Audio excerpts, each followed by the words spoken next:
Good morning. Let's please stand for a moment of silence in the pledge.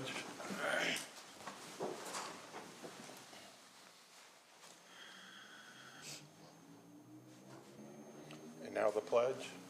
I pledge allegiance to the flag of the United States of America and to the republic for which it stands, one nation under God, indivisible, with liberty and justice for all. I'd like to call today's meeting to order. We'll begin with the approval of minutes, October 25th, 2022. Is there any questions, additions, or a motion to approve? Motion to approve. Second. I have first and second. Any further discussion? Hearing none. All in favor, say aye. Aye. Aye. We'll next begin with Commissioner reports and comments. Vice President Baker, would you begin? Sure. Good morning, everyone.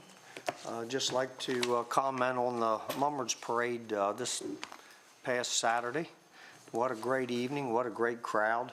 From start to finish, the crowd was deep, and it was probably one of the more attended parades that I've seen in my 16 years of riding down along the parade. So I just want to thank everybody for that had made that parade possible. And again, I just thought it was just a tremendous event. And also just like to continue to wish the election board the best of luck this week. Been out by early voting a couple of times, and it seems like there's a fairly decent turnout of early voters. And just want to thank the staff out there for just doing an exceptional job, as they always do. And just wanted to thank them. Thank you. Thank you, Commissioner. Commissioner Kiefer. Yes, two things. One, I'd like to welcome back to Washington County Tiffany Rexroad, who became the new director of the Washington County Department of Social Services.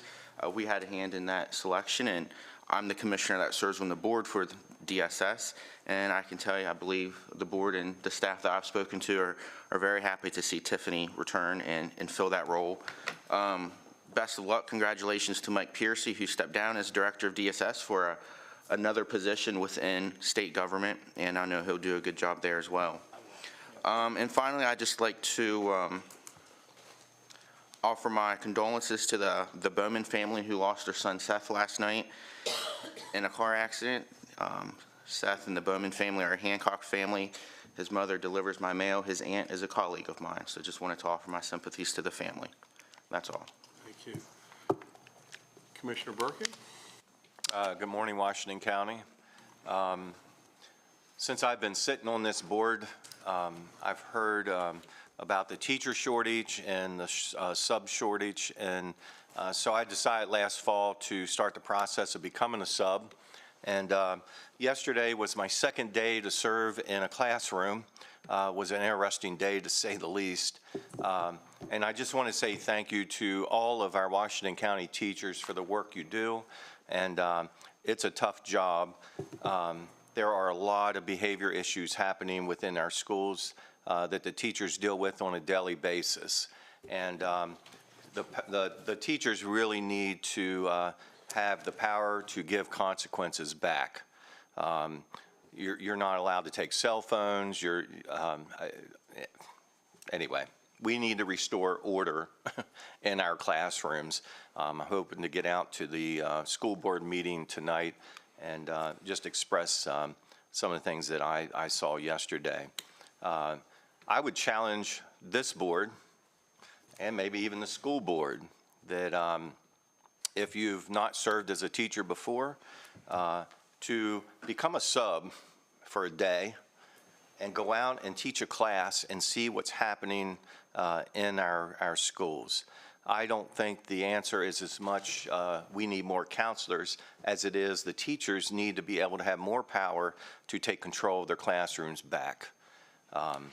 You know, all that to say, all in all, it was a positive experience, and I would ask all our citizens to consider helping the school system out by becoming either a teacher or a substitute teacher. Thank you. Commissioner Wagner. Good morning. Again, I'll back what Terry said. Thank you for staff for the Mummers Parade, Doug Levine, Sam Mowry, chauffeured us down through that, and we're still alive. So it was a pretty good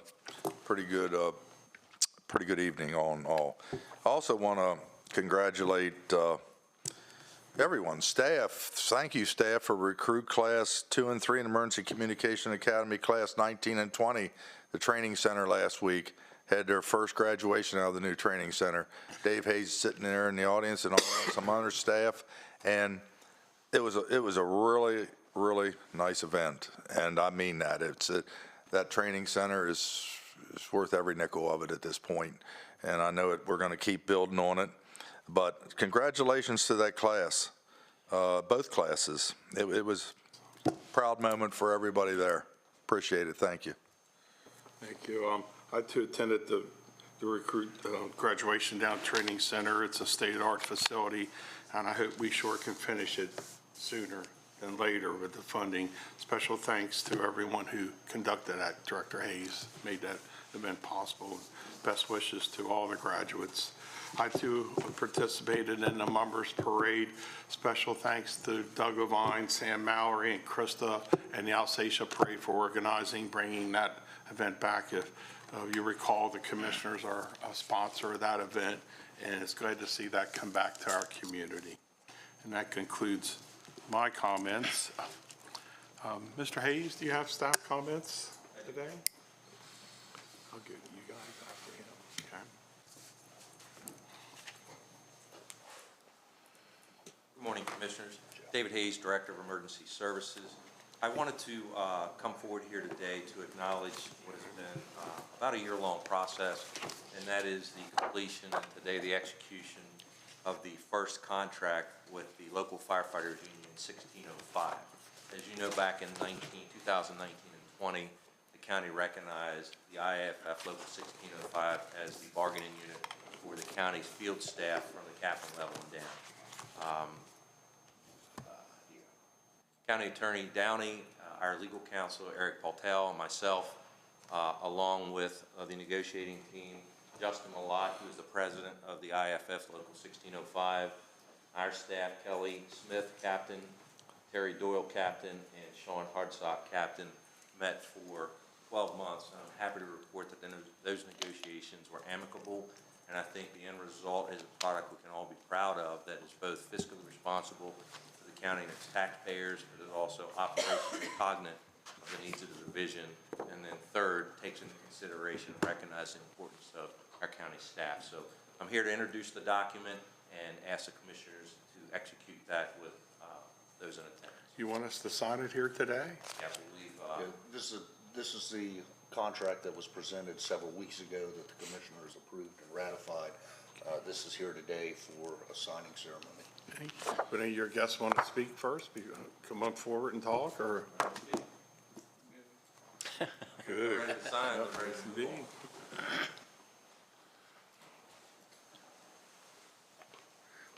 We'll sign right here on the, come forward.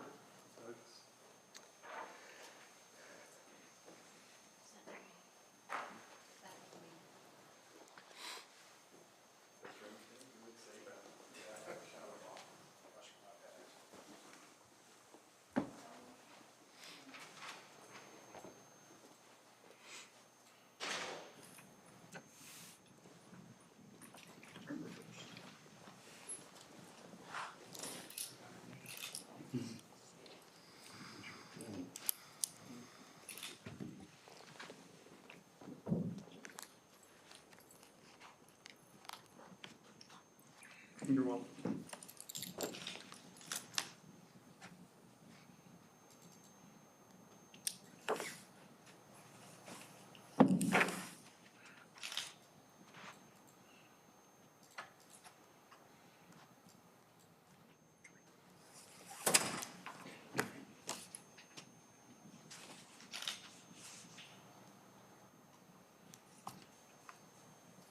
Thank you. And may we get a picture of all the commissioners up front with you guys in the contract? Absolutely.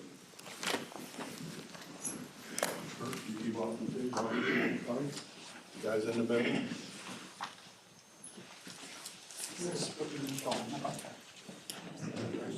Yeah, absolutely. Come in here. right in the middle.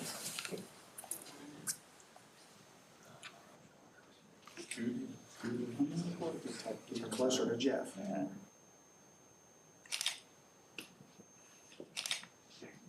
Thank you all very much. Thank you. Appreciate it. Thank you.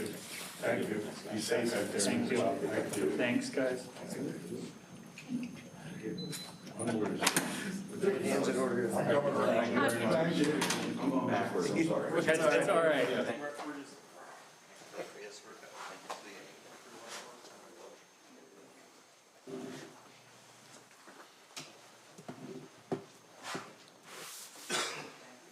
Did you steal my pen while you're going by? Why?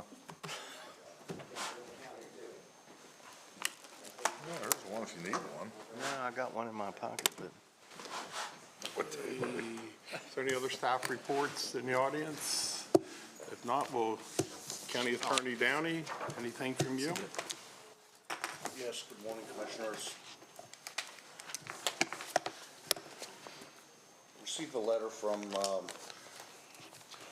Bruce Bariano offering to continue his services as lobbyist for the county for the next year. That would be the 2023 session of the General Assembly.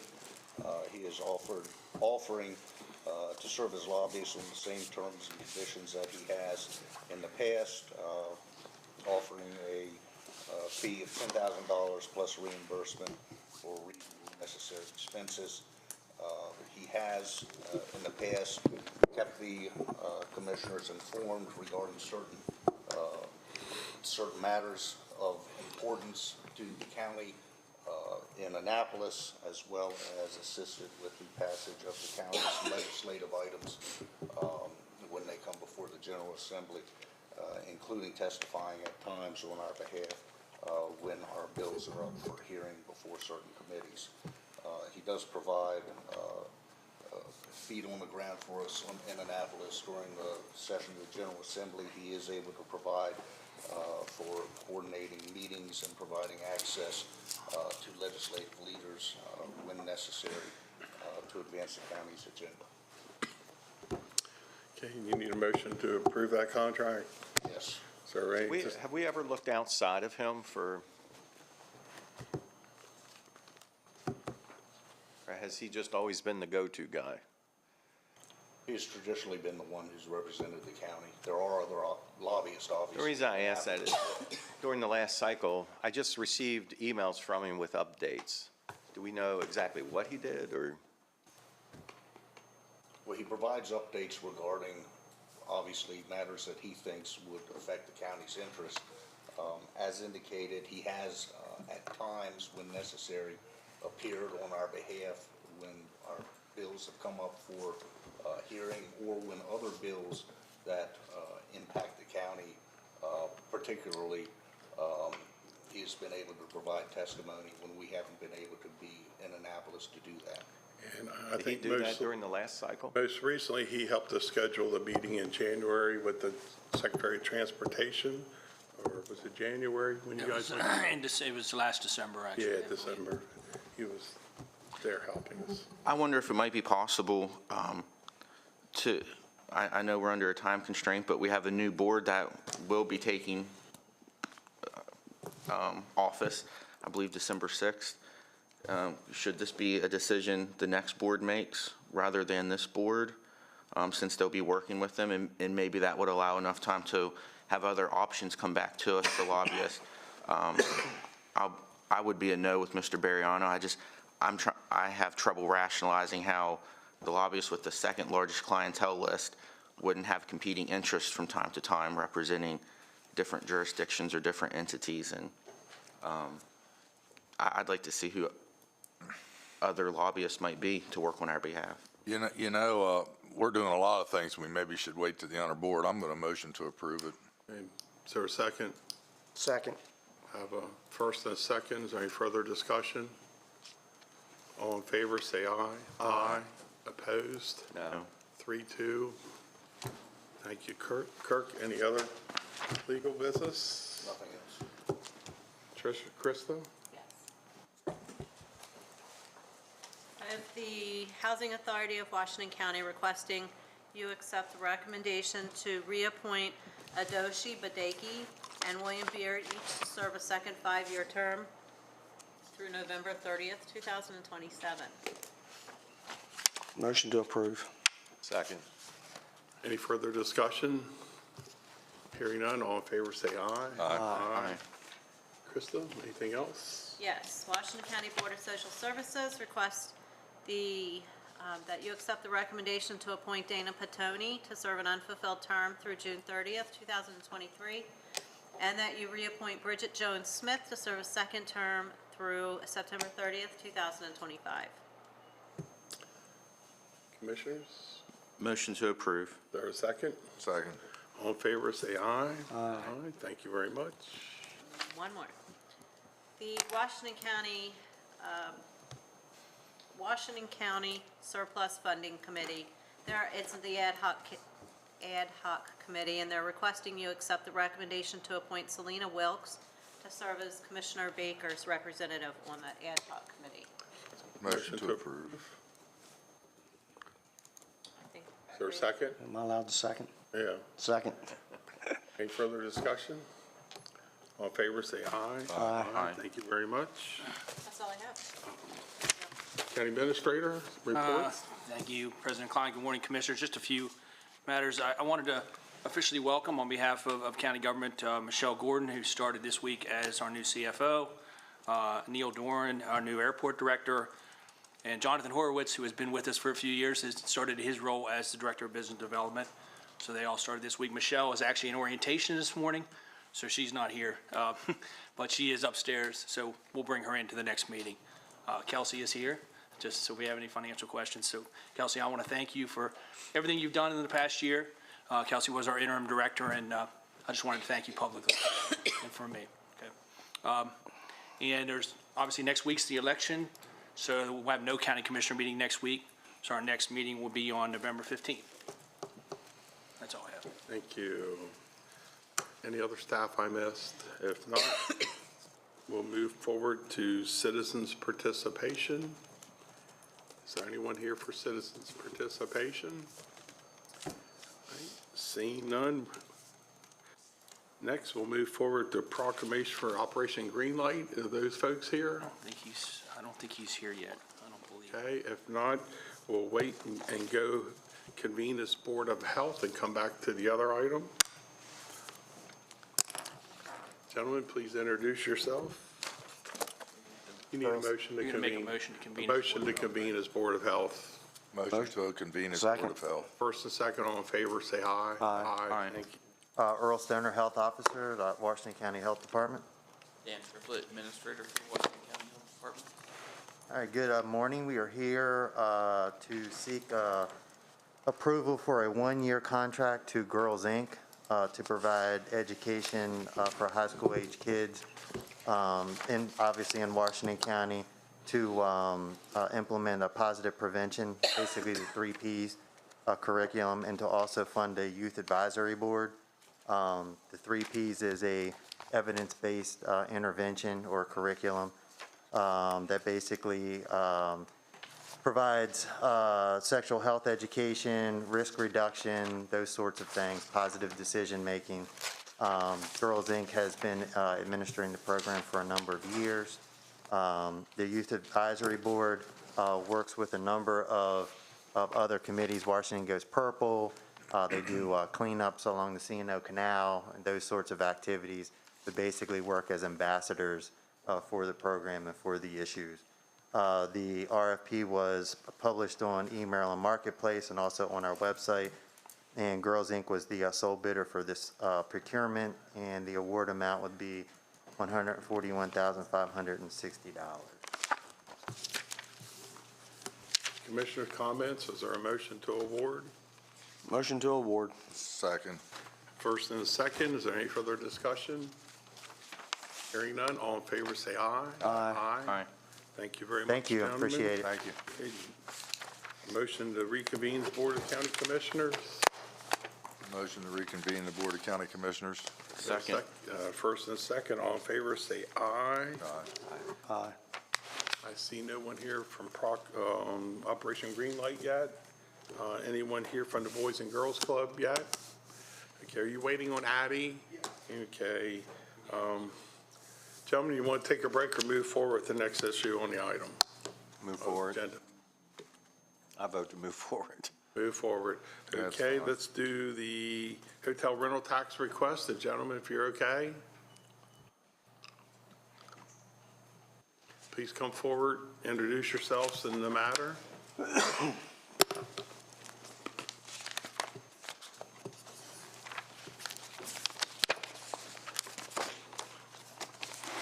morning.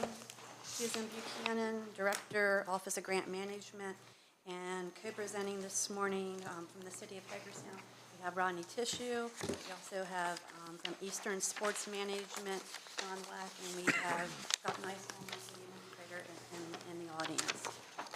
We're here this morning because the City of Hagerstown has submitted a hotel rental tax grant application requesting funding to assist with the cost of constructing the Hagerstown Fieldhouse, a two-level multi-sport facility to be constructed at the site of the former municipal stadium. The project is a public-private partnership and will be owned by the city and operated by Eastern Sports Management. The amount of funding requested for this project is $1,250,000, which would be issued in 5 annual disbursements of $250,000. The primary purpose of the facility is to provide a sports and recreation asset to area residents. In addition, the facility will generate sports tourism activity in our local market as presented in an economic impact report prepared by Impact Data Source of Austin, Texas, which has been included in your agenda packets.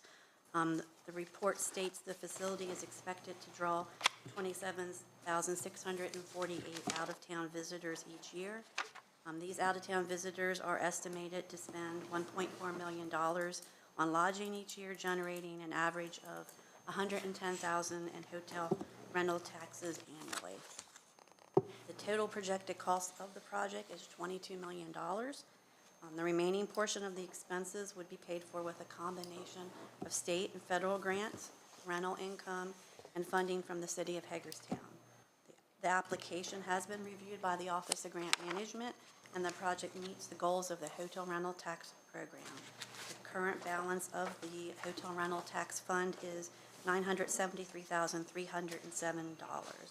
now turn over the presentation to representatives of the city. Good morning, everybody. Thank you, Susan. I think that is a great summary of the current status of the project. The economic impact report that we include in your packet has a lot of the details, the facts and the figures about the economic impact of this facility over the next 20 years. It's going to be constructed at the former municipal stadium site. As everybody knows, the stadium has been moved in anticipation of this project coming along. We have 2 indoor turf fields and 6 basketball courts that could also be used for volleyball and just numerous other indoor sports. ESM, Eastern Sports Management, John is the president. They were selected by the city after a pretty extensive RFP process, looking for an operator of a facility such as this. John has an extensive portfolio of similar facilities across the eastern United States. I would just leave it at that. The facts and figures kind of speak for themselves. I think 3 quick things I'd like to say is that John's group did an extensive amount of work in the community. I attended some of those meetings, public meetings, where the public came in and talked about how much of a need this is in our community. And what we heard over and over is people that have children of a certain age were taking their kids to Winchester, taking their kids to Frederick, taking their kids up to Harrisburg. Everybody's leaving the area to go play organized sports. This would give those kids an opportunity to be here and to play here and to draw out-of-town visitors to Hagerstown, Washington County. Lots of communities our size have a facility like this across the United States, and I think it's our time to get one established. John, do you have anything? Sure. John Black of Eastern Sports Management. We have 9 facilities under management. We started out building and owning our own facilities. We started out in Fredericksburg, Virginia, a community of similar size to Hagerstown. And over time, the cost of these facilities has just been too great for the private sector to bear. When we started out, I built the Fredericksburg Fieldhouse at $70 a square foot. And a season of adult basketball would cost about $75, or youth basketball or youth soccer. Today, to play that same season of basketball costs you about $95. So it's only gone up about 20%. The cost to build a facility like this has gone up about 300%. So increasingly, communities are looking to public-private partnerships to achieve these goals. And the goals of the facility, quite simply, are to provide a recreational asset for the citizens and for everybody in the area, and to draw sports tourists to the town. The basketball side of this building is the one that will draw the sports tourists. It will not only be basketball, volleyball, wrestling, pickleball, just about any sport that you can imagine being played indoor on a hard surface. That's going to be where the tournaments in this building are held. That's going to draw the sports tourists. That's going to generate the hotel tax and other associated retail taxes. Commissioners, comments, thoughts? Motion to approve.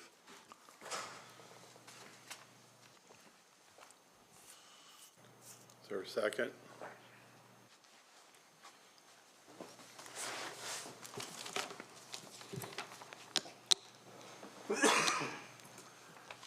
There's no second. Thank you, Jim. I'll second for some further discussion. I'd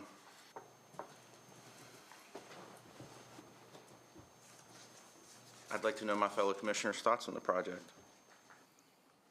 I'm thinking, me personally, I'm not against it at all. I'm just thinking it's a big ask. I think we could, personally, I'd like to modify that a little bit, but I'd have to hear, what modification options are available, because it's a 5-year long, we could reevaluate it in 2 years from now, maybe possibly do something you wanted for 2 years and then reevaluate it again. 5 years is a long time to not know what our economy is going to be, what our hotel motel tax is going to be. I've got several options, just want to hear what all the options are. But I think for me, 5 years, commit right now to 5 years is a big ask, but I'd be willing to commit to something. Would there, maybe a question for Scott, for our board? I think it's no secret that I think there's a little bit of tension when it comes to the 911 payment with water. What are your thoughts about if we approve $250,000 for the first year and good faith effort to get some of those other conversations to the finish point? I want to do something. I think we've offered that several times. Scott, do you want to come forward? You're welcome to. We can find a chair for you. Can I ask a quick question of the grant? Susan. This fund here, Susan, thank you. But whose talking questions first? How often does this funds get replenished? How much yearly do we see come back into that fund? I'll have to defer that to Kelsey. I think we post it, annually? Our budget, I believe, is around $2 million, but of course, half of that goes to the Research Bureau, and then some of it goes out to the municipalities by a percentage based on population. I'd have to double check, but I would say between $500,000 and $1 million per year is what we put in.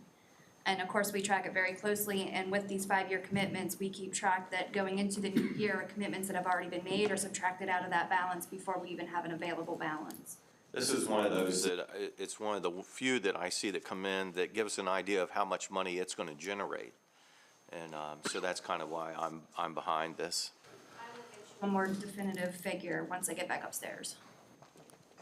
So to answer your question, Commissioner, really two things. The first is hotel motel tax is different, in my opinion, a different pot of money than what the 911 center payment would be. This is more, the hotel motel tax is what we get on people that come from outside that stay in our hotels. 911 payment is more governmental taxpayer issue. We've offered many times. In fact, we have one to you now that you all should have received to continue talking about the 911 center payment. We're just waiting on that response back from you all. So I don't think tying the two together is wise because I think they're two entirely different funding sources. If we were talking about the county supplementing out of their general fund monies for this field house, different story. But this is hotel motel tax. Originally, decades ago when this was created, it was created for the new stadium. But we all know where that went, into a much better place than it's in now. So that would, I guess that's my long-winded answer to a very direct question. Just maybe 2 points of clarification. One, I'm not suggesting that this should be intermingled in any way with hotel rental tax funding, 911 call center funding. I just see that as a point of resistance. I think it's a fact of, it is what it is.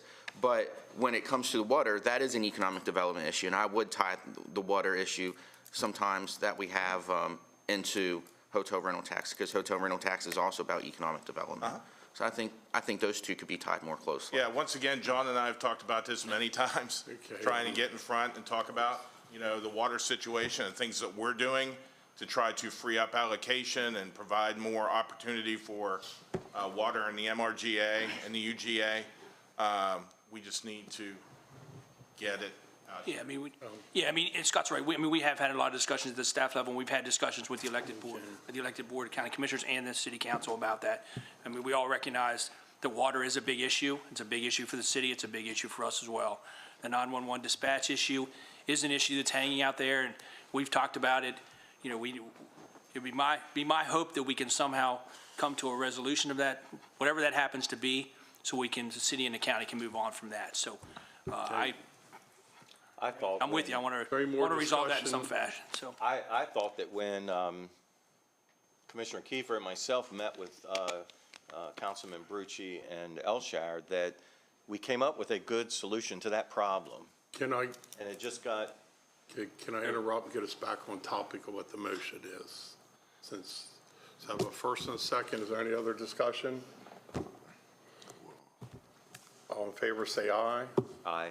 Please, back up. I guess first, I'm missing something here. Wayne asked for a second for clarification from commissioners. A second for commissioner comment. You shared your comment. I kind of shared my thoughts. Discussion. So now, Do you want to amend the motion, I was going to say, Randy, or? If you amend the motion, I would like to see maybe a date for us to meet to talk about those other issues more earnestly. Charlie motioned to approve as written. My discussion would be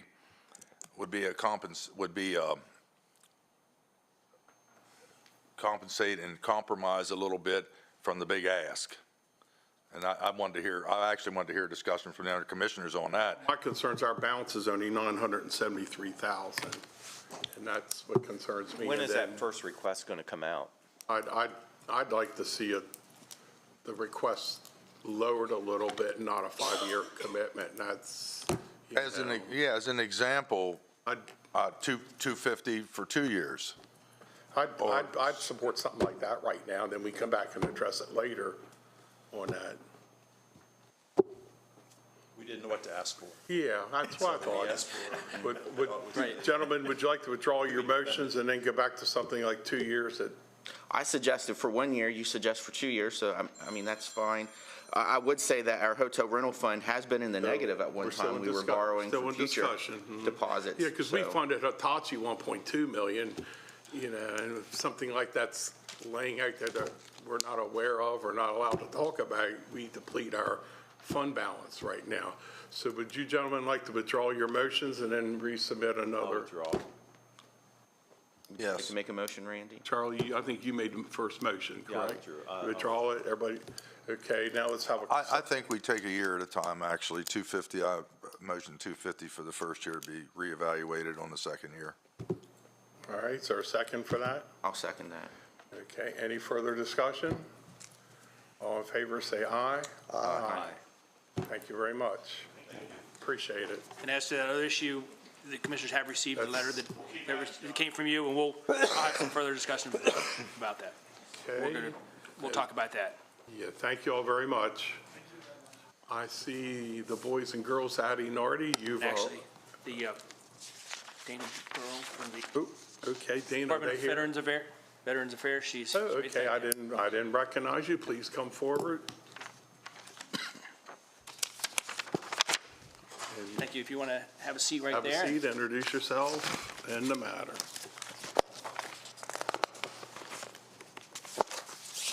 Good morning.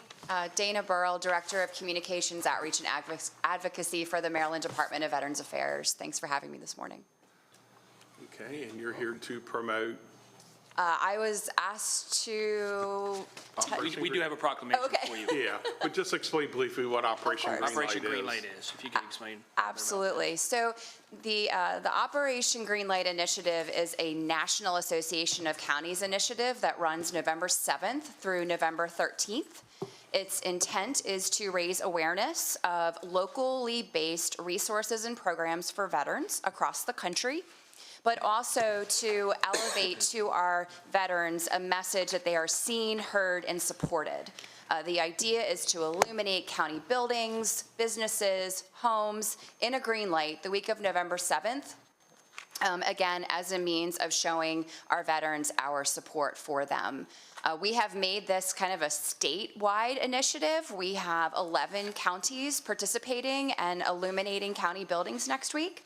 Our Governor's Mansion will be illuminated, the Ravens Stadium, the World Trade Center in Baltimore, the Baltimore Convention Center. So we are just really, really excited to see Washington County participating, to see the message that you are sending across your area that our veterans are seen, heard, and supported. And just thank you so much for your participation and support. Okay, you join me up here. Thank you very much for coming this week. Obviously, we don't meet next week, so that's why we wanted to meet this week.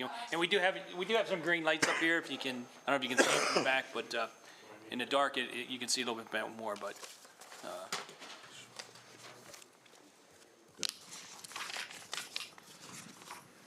On behalf of the Board of County Commissioners, we have our proclamation for Operation Green Light for Veterans on November 1st, 2022. Whereas the residents of Washington County have great respect, admiration, and the utmost gratitude for all the men and women who selflessly served our country and this community in the armed forces. The contributions and sacrifices of the men and women who served in the armed forces have been vital in maintaining the freedoms and the way of life enjoyed by our citizens. And now, therefore, we, the Board of County Commissioners of Washington County, Maryland, do hereby proclaim October through Veterans Day, November 11th, 2022, a time to salute and honor the service and sacrifice our men and women in uniform transitioning from active service, and encourage our citizens to recognize the importance of honoring all those who made the immeasurable sacrifices to preserve freedom by displaying a green light in the window of their place of business, our residents. Congratulations. Thank you for being here.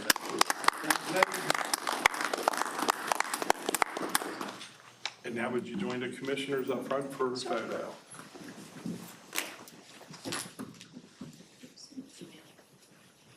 Get you right in the center. I didn't know that was you. I asked earlier. You didn't know. I wasn't sure. Okay. I wasn't sure. Okay.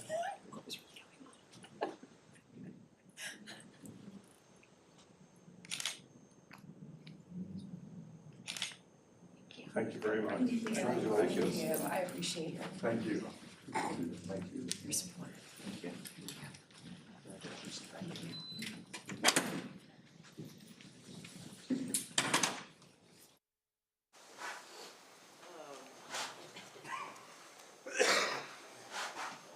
yeah, right.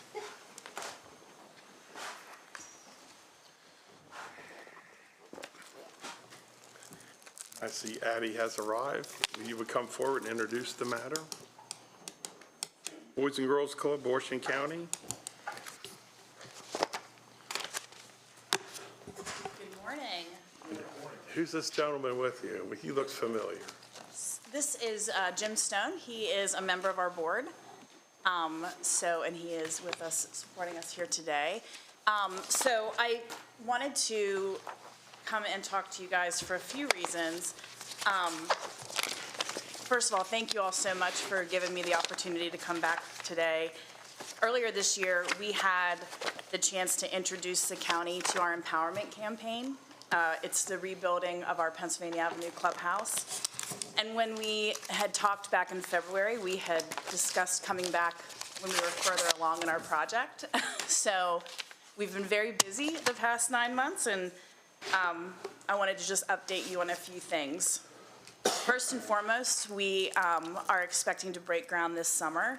We have been a bit of a victim of the unstable building costs. So this project has gone from 3 years ago, $5 million, to now about 11. But we have, the community has rallied around that, and to date, we have just under $1 million left to raise. So what's made up in that, in the 10 that we have so far, we are anticipating about $6 million to come through government resources. We've received $2 million from Governor Hogan's administration, and then we have another $4 million of community project funding. And so that's made it through the House, and we're just waiting for the federal budget to be passed for next year. Hopefully after next week, that'll be expedited. And just a quick point of reflection, this project's been going on for 4 years, 3 regular years and 1 COVID year. And what started as a small group of very dedicated board members has turned into an unbelievable support from the community.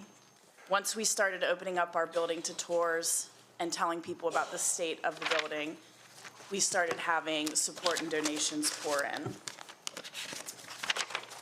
So now we're down to that last $1 million. We're officially in the public phase of our campaign. And we're hopeful that once we break ground this summer, we'll only be out for 1 school year and 2 summer camps. That's my best case scenario. That's proving to be harder than the fundraising parts, trying to figure out where everyone's gonna go. We did bring our video to play, to show you what we're taking out into the community right now. And you can go ahead and play that, and then I can wrap up. Whoever's in charge of the play button. Those young years of coming here and actually, having somebody there, something to go to. The club was actually my support team. Growing up with a single mom, going to the club was a good atmosphere. The Boys and Girls Club literally was a lifesaver for me. I can say that the man that I am today was definitely fostered and developed during my time at the club. When you talk to people who attended this club, the first thing they tell you is that this club saved them. We've been doing that for 81 years. I think it's really important to have the Boys and Girls Club in Washington County because there's so many kids that need to be served. My parents both worked a full-time job and then also a part-time job. It was definitely our safe place. It gives a lot of kids somewhere to go, somewhere to do something. They can come here, get homework help, and then be around adult mentors. They could be themselves while they're here. They could be around people that are just like them. It allows them to, grow into, something bigger. Ultimately, we want the kids to have a building that shows them how the community feels about them. The major challenge that we're facing is our building. This building here at 805 Pennsylvania Avenue was built back in the 1920s, so we got over 100 years of age in place here. There has been historic leaking in the building. It literally rains on the 2nd floor. We've seen a lot of water damage. We have had to close down portions of the building. There's an old teen room that we can't use because it's falling apart. It's almost like a game as to what room we're gonna have to shut down next. So that's kind of a challenge, is not being able to have the space to serve the kids. I want us to be this inclusive place that girls want to come to, boys want to come to, so that we can try and give these kids the opportunity to show them that they can be better than whatever their situation is. Our goal right now is to build something new, expand it, double the size, and double the amount of kids that can come here as well. The new building will have a dedicated teen space. We want to provide that safe place that they want to come to. We'll have a STEM lab, we'll have an arts and crafts room, and we'll have a cafeteria in it that'll also double as an auditorium. You can't go wrong investing in kids. with the world we live in today, a lot of kids don't get out of the house. You know, it's easy to sit around and not take full advantage of what the club has to offer. It's the things that I learned here that I'm able to apply to my home life. It's definitely made me more responsible. When you look at the legacy of the club, you see its importance in the fact that we have former club kids who are elected officials, who run their own business, who have succeeded in life. I just think it's important to continue to shed the light in the community on the power of the Boys and Girls Club. It's a great foundation. You can hone in on your skills, your abilities, and your interests. You can grow and develop them, and literally the sky is the limit. It's possible. It's hard, but it's possible. And to be part of that, that is why it's worth investing in what we do. I love the Boys and Girls Club. I love the Boys and Girls Club. I love the Boys and Girls Club. I love the Boys and Girls Club. I love the Boys and Girls Club. I love the Boys and Girls Club. I love Boys and Girls Club.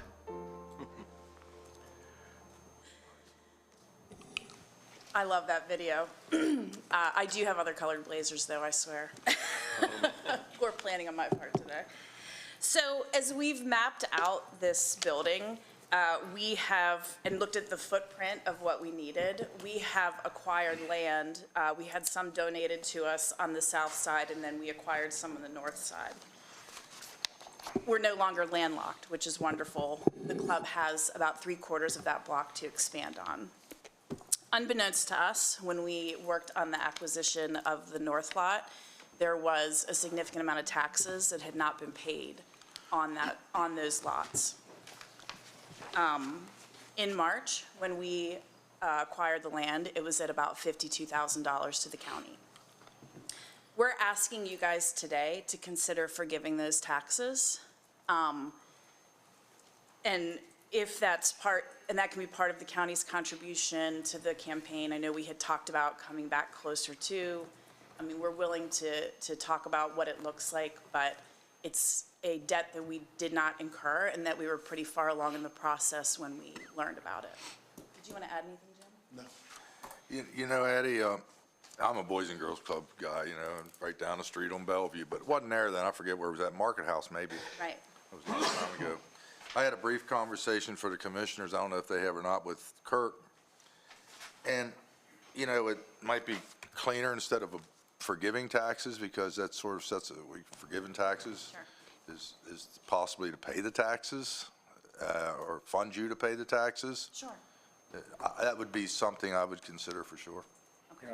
I yield to Mr. Downey for his thoughts on that. I haven't found any authority for the county to forgive taxes that are outstanding and due and owing. However, I don't think it would be problematic for the commissioners to make some other type of grant or contribution to the Boys and Girls Club that is used to satisfy those outstanding obligations. I think that it is correct that the taxes accrue when the property was under the ownership of someone other than the Boys and Girls Club. They have inherited the situation, obviously because of the property and its location. It was vital to them to secure this property to enable what they want to do with their capital campaign and new building. So. Were there any city taxes on this property as well? There are city taxes as well, and we've reached out to the city to ask to have that similar conversation. Right. What would be our source We'd of have funding? to look at a source. I mean, I think 52,000, I think is what you said, That's right? what it was in March when we acquired the property. Would this be an appropriate request for the surplus funding we have that we've allocated towards nonprofits? Let it go through that cycle since it's. I think When do these taxes need paid? At the time we take, we have a foreclosure deed to the property. We have not settled on it yet, in part because of this issue of the outstanding taxes. So they'd have to be paid whenever we actually had the closing of the title. Is there a time frame for that? I would think that would fit through that process, so. Yeah, timeframe, we need to do it by the end of the year. Or before the end. Okay, I don't know. And here again, we have a time-sensitive issue I would point out that we ended the year with an extra 1.2 million, even over and above what we knew we had when we initially had asked for this 3 million to be set aside. And again, I'm going to go back to, I would offer maybe add that 1.2 million to that pot, which would give the people 3 million, if I'm not mistaken, if I'm adding numbers correctly, to work with, but maybe withhold some of that and. That's not the agenda item that I know, we're talking well, about. I'm getting there. I guess what I'm saying is maybe we could take it from, maybe we could take it from our contingency fund for now. That would be an immediate answer. Do you have any idea how much is in the contingency fund? But I think you're right, it could be taken out of, commissioner contingency, but it is, Can we reimburse ourselves later to build that back up? How's that work? I mean, you can take it out of your contingency, you can run it through the nonprofit funding that was set aside, or you could just pull it out of the other surplus that hasn't been allocated to anything. Well, that's true too. We do have that. Just because we transferred the CIP doesn't mean it has to stay there. right, so that, the rest of that money is in capital reserves, right? It's in, we have operating reserves and then some capital, we have capital reserves, so you could take that money out of capital reserves and Capital do it reserve now. would be. Yeah, when you asked about urgency, I mean, you can settle as soon as you have this, is that what you're saying? You can settle as soon as you have this done? So you could settle in 3 weeks if you had this tax money? We had the money. When Although the would city, you still have the construction- city taxes issue to resolve, right? Conversation with the city, so What do you owe city? it's about the same amount. Yeah, it was slightly less. Are you sure, is 52,000 the amount due the county, or is that due the county and the city? That's the county as of March, March. so it's a little more now. So if we'd agree to this, where's the money come from? Let's make that clear before we have a motion. I think we funded, but I'd like to know the amount. Sounds like Kirk's confused now on the amount. I'm looking at an affidavit from the treasurer that as of December 2021, it looks like the amount on both parcels that we're talking about would have come to approximately 26 or 27,000. There are 4 parcels. Okay. I have the numbers if you want them. Do you want the numbers? No, I was just wondering about the discrepancy. Submit So I those just wanted to make us. sure we were talking about Can we approve like 60,000 for, Do you have the county numbers and the city numbers? I have the SSTAT numbers. That's, and I don't know what those are. Are they broken down, county, city? Yeah, I have the parcel numbers. No, I think you're talking about the. Talking about the Oh, amount. I'm so the sorry. amount. Yes, I'm sorry. We do have the city numbers, I just don't have them with me. So the county number is, It was 52 as of March. 52 on the even? 4 lots. Yeah, it's probably a couple So dollars maybe, more maybe now. more than that now. where would the funding come from? Contingency? Well, either contingency or capital reserves, right? What's the, Why don't we have Capital Kirk- reserves, where why we don't put we that- have where we put Kirk that check extra out the surplus. exact total? Why wasn't that part of our ARF? I support this project, don't get me wrong, but I'm disappointed we don't have more information on this. So if Kirk could just reach out to Todd, and see what the county's portion is. I mean, the And then ask was to waive the taxes, and the answer was that we can't waive or forgive the that's taxes. the answer. But That what was- we that could was do the is answer we to the could question vote to that was support the posed to amount us. Todd Hershey tells Kurt that's due. I mean, we could bring this back The in 2 county's weeks portion. with all that information. I think if you want. what you're hearing is a willingness to do it. We just get the exact total before we say the official yes and the funding source. Okay, is there anything Is that that I can, okay? anything further I can do? Anything more I can provide? I'd be curious to know when the city's going to make a decision on it, just. Because maybe that timing would help. If they're not going to do it the next year, so. All right, so what we're going to wait, we're going to get the exact amount and we'll. We'll put that on as an agenda item for the 15th with all the information that you can provide to us. Whether you to give the attend or exact not is numbers optional probably. Where that money would come from. But I think you see 5 commissioners willing to help, Okay, okay? thank you. All right. Thank you so much. Thank you so much. Oh, you're welcome. Thank you. Have a good day, everyone. Okay, moving forward, I believe bid award, Randy Noggle, please come forward, introduce yourself in the matter.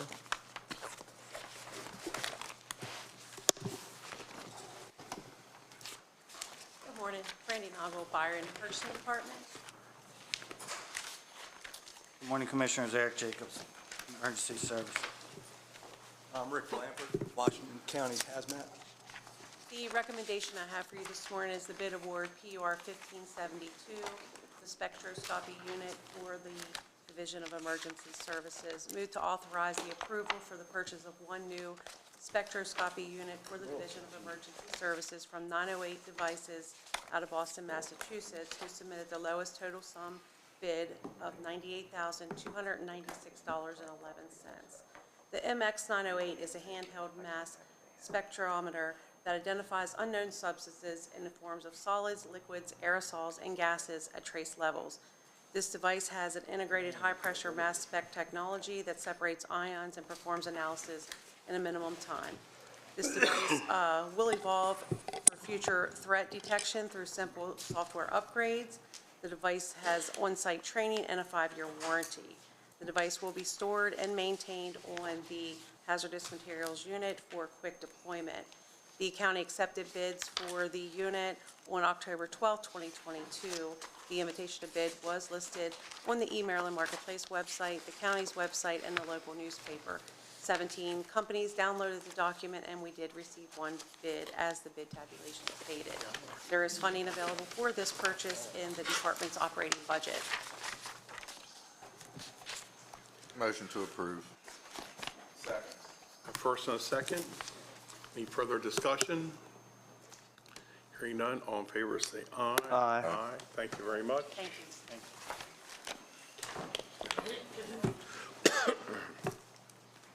Next up, sole source contract, Rick Curry, welcome.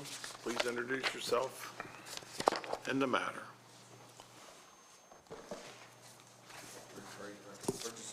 Morning, Commissioners. Tom Weber, Deputy Director, Wireless Communications.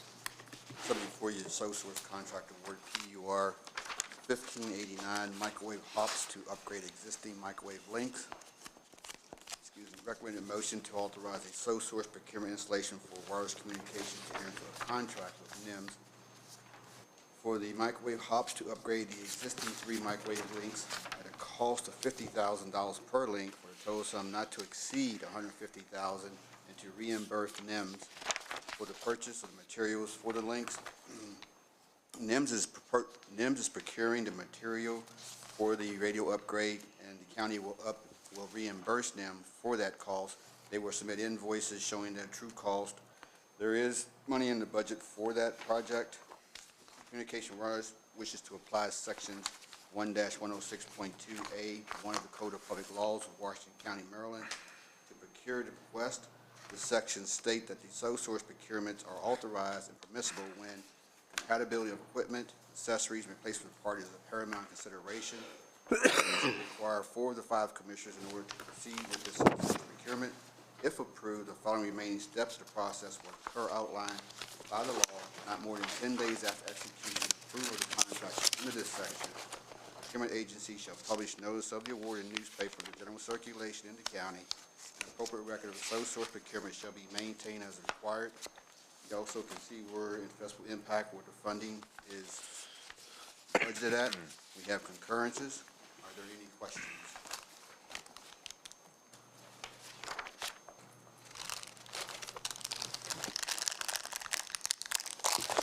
Motion to approve. Is there a second? Second. Any further discussion? All in favor say aye. Aye. Aye. Thank you very much. Rick Curry, welcome back. Next item, sole source contract award PUR 1588. Again, Rick Curry, Director of Purchasing. Tom Weber, Deputy Director, Wireless Communications. This subject is a sole source contract award PUR 1588 for P25 radio systems, MPLS, and IP Simulcast upgrade. Recommended motion to authorize a sole source procurement installation for radio software upgrade for wireless communications, to enter into a contract for the purchase and installation of a multi-protocol label switch link and the internet protocol simulcast upgrade for the Astro P25 radio system from Motorola Solutions Incorporated of Lithicum, Maryland, for a total sum in the amount of $1,703,356.26 based on Motorola's proposal dated October 3rd, 2022. Basically, this project will be upgrading the old system to the new system. This process has to take place in order to get to the end, to get the radio system upgraded. Communication Wireless wishes to apply Section 1-106.2A1 of the Code of Public Laws of Washington County, Maryland, to the procurement request. This section states that sole source procurements are authorized permissible when only one source exists that meets the county's requirements, and the compatibility of equipment, accessory, replacement parts is a paramount consideration. It will take 4 of the 5 commissioners to approve this process, this approval of procurement. If approved, the following remaining steps of the process will occur as outlined by law, not more than 10 days after execution and approval of the contract. Under this section, the procurement agency shall public notice of the award in newspaper general circulation and also keep an appropriate record on file. You can also see where the funding is for this project. And we also have concurrence, and you have the breakdown of the cost for this project also in your packet. Are there any questions? Motion to approve. Is there a second? A second. First and a second, any further discussion? Hearing none, all in favor, say aye. Aye. Aye. 5-0. Thank you very much. Thank you. Thank you, Commissioner.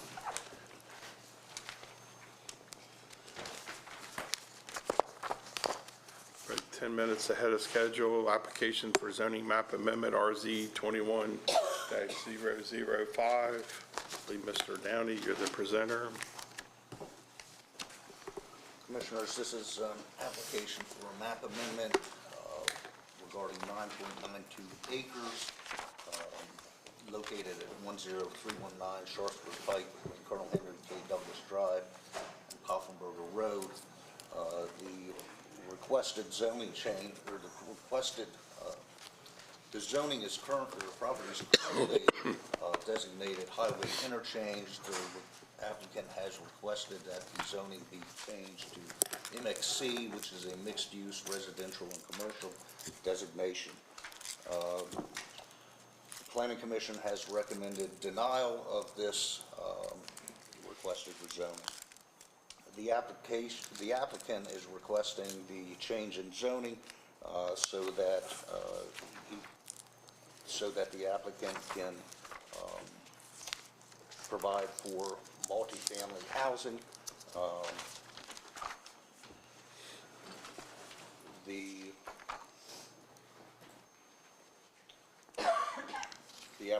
The applicant made the argument that the request for rezoning makes place because infrastructure is in place. The multifamily housing is proposed to be age restricted. It would allow for a number of housing units, apartments, and several townhomes, 105 apartments and 6 townhomes, if the rezoning is granted. The applicant noted that these would be age restricted. There has been some concern raised by staff that because the property is within the MGRA, that a change in the zoning could result in changes to the MRGA. There was numerous public comment received by the board and placed in the file objecting to the requested rezoning, largely due to concerns regarding traffic, infrastructure, and school capacity. The commissioners heard this matter but did not reach a consensus as to whether they wish to grant the rezoning or to deny the rezoning. It would be appropriate at this time for the commissioners to reach a consensus so that the matter can be finalized and formalized. Commissioners' thoughts, comments? So is that a motion that needs to be made? This consensus? There just needs to be a consensus so that we can prepare the findings of fact and decision for formal adoption.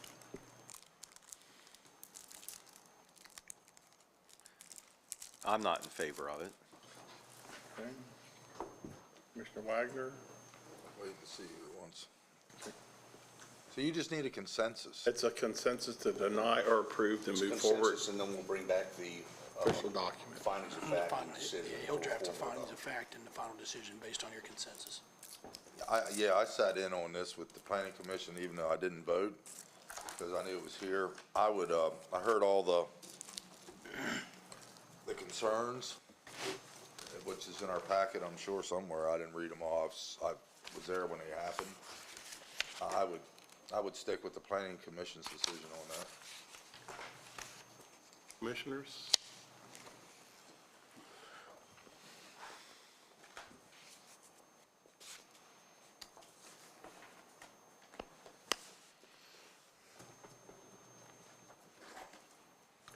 Okay, I have I two. think I'll be a no as well. Okay. Or, I guess we're not asking for a vote. Consensus. I would be a Consensus no. to deny. Terry, your thoughts? I would just say, I've read through many of the comments. We had the public meeting here and here.